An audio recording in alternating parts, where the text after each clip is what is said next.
કરીને જુઓ BHEL ને NLC ઇન્ડિયા પાસેથી પાવર પ્લાન્ટ બનાવવા માટેનો એક ઓર્ડર મળ્યો છે. ઓર્ડર મળ્યા બાદ આજે શેર્સ 52 સપ્તાહના નવા હાઈ બનાવ્યા છે. શું છે વિગત જાણીએ અમારા સહયોગી તૃપ્તિ કપૂરિયા પાસેથી. તો તૃપ્તિ, જણાવો શું ખાસ ન્યૂઝ છે અને કેમ આજે આ બંને શેરની અંદર બસ બની રહ્યો છે? નીરજ, આપણે સવારથી જોઈએ છે કે આજે BHEL એટલે કે ભેલમાં આજે આપણને શાનદાર તેજી સાથે કારોબાર થતો જોવા મળ્યો છે અને ખૂબ જ પોઝિટિવ સમાચાર આપણી સમક્ષ આવી રહ્યા છે કે કંપનીને NLC ઇન્ડિયા પાસેથી પાવર પ્લાન્ટ બનાવવા માટે એક બહુ મોટો ઓર્ડર મળ્યો છે અને મેગા ઓર્ડર કહેવાય તેને કહી શકાય આપણે.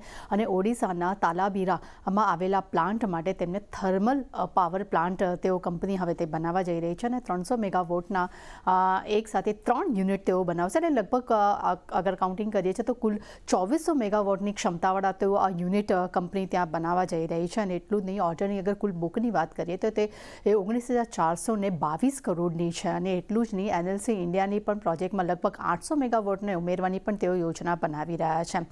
અને એ સાથે જે પણ જણાવી દઉં કે આ ઓર્ડર મળ્યા બાદ કંપનીની H1 FY24ની જે કુલ ઓર્ડર ઇન્ફ્લો જે છે તે 33,000 કરોડને પાર થઈ ગયો છે. અને H1 FY24માં તેમની ઓર્ડર જે બેકલોગ જે છે તે 1.14 ટ્રિલિયન જે ત્યાં સુધી પહોંચી ગયું છે. એટલે આ પોઝિટિવ જે સમાચાર આવ્યા છે અને કંપનીનું જે ઓર્ડર બુક અને ઓર્ડર ઇન્ફ્લોનો જે ગ્રોથ થયો છે તેને કારણે કરીને આજે આપણને BHELમાં એક શાનદાર તેજી જોવા મળે છે અને શેર 52 સપ્તાહના નવા હાઈ બનતા પણ આપણને જોવા મળ્યા છે.